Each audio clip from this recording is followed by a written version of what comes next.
Hi, it's Steph. Thanks for clicking. This is an intro. It's the intro for A Court of Pans and Empties Book 2. This is the project created by Paula of A Beauty Guru Made Me Do It. It is based on the A Court of Thorns and Roses, ACOPAE series by Sarah J. Maas. Book 1 ended a few weeks ago, and today is the start of Book 2. It looks kind of like this. And this book is actually rather different than the first one. I mean, you have the same characters, but there's also a lot of new ones introduced. The first book was very much a retelling of Beauty and the Beast, but in this one it kind of becomes its own story and it's no longer clearly another story retold. This is a little bit more of an intro than an intro because I actually do have progress to report.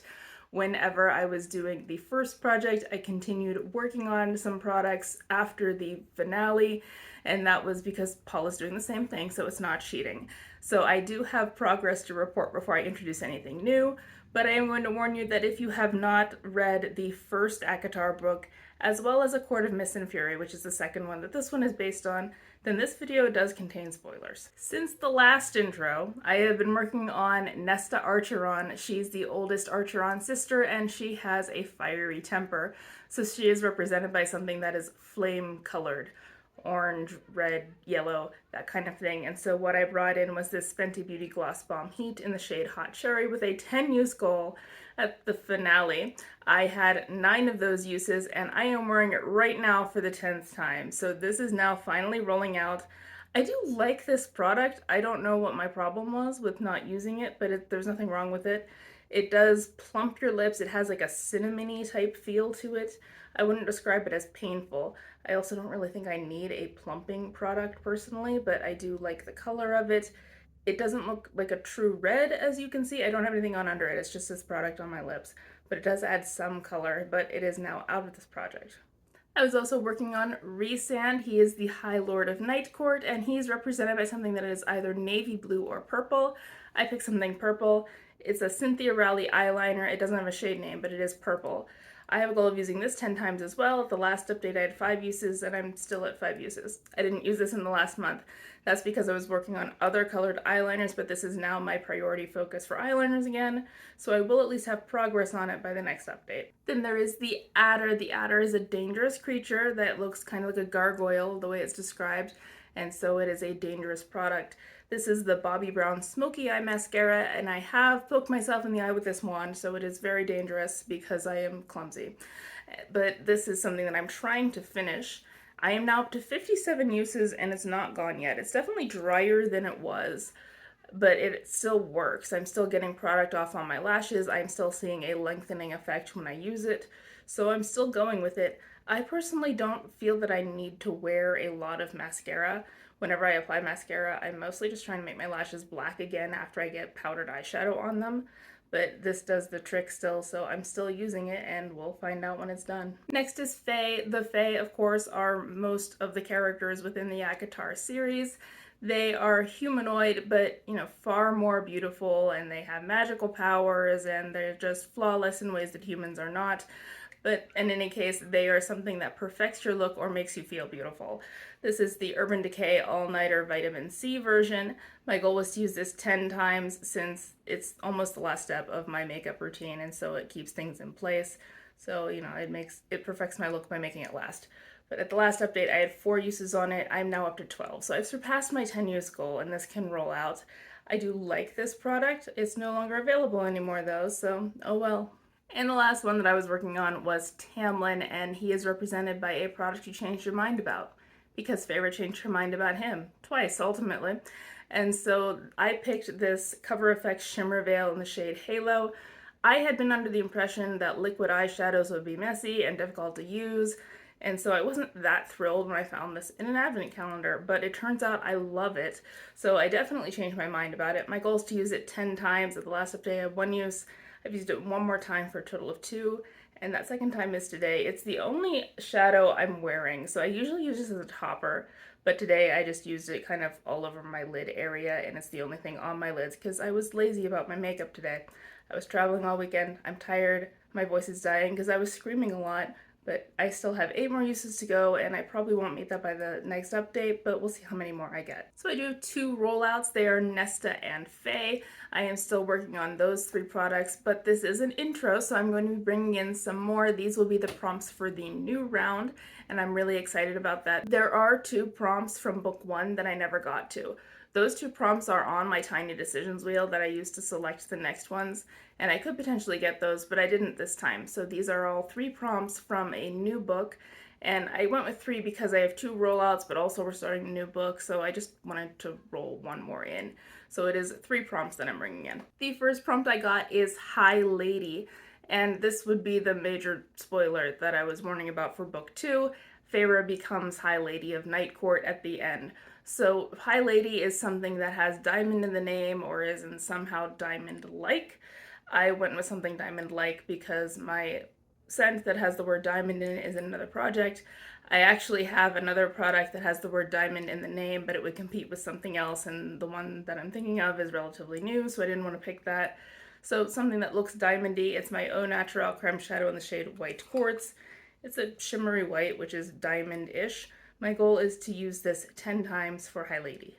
The second one I got is the Cauldron. The Cauldron is both a magical item and a character. It is sentient. It's actually a deity, but it's also a thing. It does not move on its own or speak in a conventional sense. But it is something in a pot or a jar because it is a cauldron. So I went with this Revlon Color Stay Creme eyeshadow in the shade Creme Brulee. It's been a while since this has been in a project, and I want to use this 10 times for the cauldron. I think this product is underrated. It does stay pretty well, especially for a cream shadow, so I'm really looking forward to this. And the last prompt that was randomized for me was Tarquin. We actually saw Tarquin in the first book, but we weren't told his name at the time. He's the High Lord of Summercourt. He is the youngest of the High Lords, and even though he's the youngest of them, he has white hair. And I think that's why we went with something that is white or fluorescent for him. He also seems to have a glow about him because he is a High Lord. And so I went with the Living Proof Full Thickening Cream sample. I do have this in another project. That project has a finale tomorrow. And spoiler, I'm not going to have it done. So I'm going to finish it in this project for Tarquin. So we'll see how I do over the next month. I actually think I can finish that thickening cream for Tarquin by next time. So that should give me 1 rollout. Who knows about the adder? We'll see. I keep thinking that it's close to being done and the tube feels lighter, but it's still going, so we'll find out. Wish me luck with that, and I am going to go ahead and talk about books for a little bit now that we have finished the panning part of the video. This part where I talk about books has additional spoilers in it, so if you have not finished the ACOPAE series up to and including A Court of Silver Flames, and the Crescent City series up to and including A House of Flame and Shadow, you should probably stop watching here. Since I drew the prompt, what I wanted to talk about was High Lady. Earlier, Feyre had been told by Tamlin there was no such thing as a High Lady whenever she assumed that a High Lord's wife had that title, but learned that that was not the case. Rhysand, however, informed her that at one point there were High Ladies, and after reading Crescent City, we know that that is true, that Duskcourt, which is now lost, had High Ladies. This, of course, was in Prythian's distant past, about 10,000 years before this story, so it's hard to be sure if Tamlin just didn't know that because it's lost history, or if there's more to the story as to why there are no more High Ladies other than the fact that the last High Ladies kind of just disappeared, and so did Duskcourt.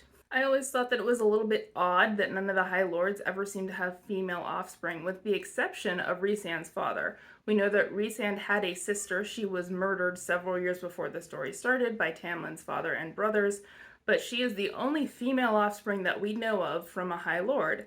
We know that Tamlin had at least, I think it was 2 older brothers. I'm not entirely sure, but we do know that he had only brothers.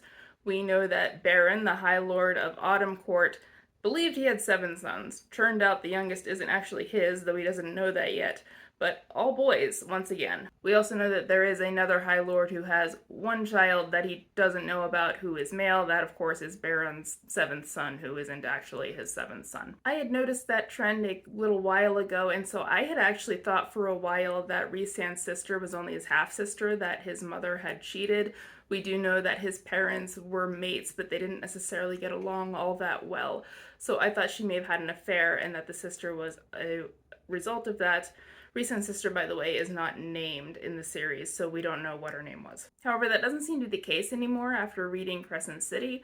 We know that the Lost High Lady of Dusk Court got stuck in Midgard, and one of her daughters remained in Prythian.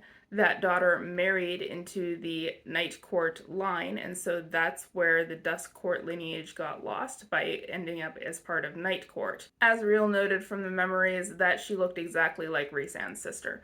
So if Rhysand's sister looks exactly like her ancestor through her father's side, then she probably really is Rhysand's full sister. So that means we have exactly one instance in modern Prythian where a High Lord had a daughter and she was murdered. Rhysand always assumed that she had been murdered whenever they went looking for him and did not find him, but I'm now wondering if that is not the case, if she was the target all along, if there is some reason that Tamlin's father and maybe some other High Lords of Prythian do not want there to be a female offspring of a High Lord. And this could actually track with some other things we've seen in their way of thinking in other points in the series. In A Court of Mist and Fury, for instance, we know that there was concern over Feyre's growing powers. It turned out she has powers from each of the High Lords as a result of the way they resurrected her. Both Lucien and Rhysand told her the same thing, that she needs to keep those powers a secret, because the High Lords of Prythian would be upset if they found out some of their power was missing, and they would kill her to get it back. And that is even after she saved all of their lives. So knowing that the High Lords do not like sharing power to the extent that they will commit murder of someone who once saved them, what kind of lengths are they going to go to make sure that their power does not marry into another court? If, for instance, a High Lord had a daughter who could potentially inherit his power, and then she married someone who could inherit from another court, then their power could then transfer to a different court. And they have too much rivalry to allow that, right? There could be some kind of magical effect that prevents High Lords from having female offspring, so that's possible. But that didn't seem to happen for Rhysand's father's case. That may be because his wife was not, in fact, High Fae. She was an Illyrian, so that might have offset it, perhaps. Or maybe it was because there is the Dusk Court lineage elsewhere in his line that it might have made it somehow possible for him to have a daughter. And it may be simply the fact that she was female that caused Tamlin's father to feel threatened and decide to murder her. It's hard to say how much Tamlin might have known about that plot, since he and Rhysand had been friends at the time and he had been used to kind of set up that whole situation. So it's possible that Tamlin knew that she was really the target, or he may have been left in the dark deliberately. We might still find out later, who knows. But if you have any thoughts, I would love to hear them. Until then, I will see you next time. Bye.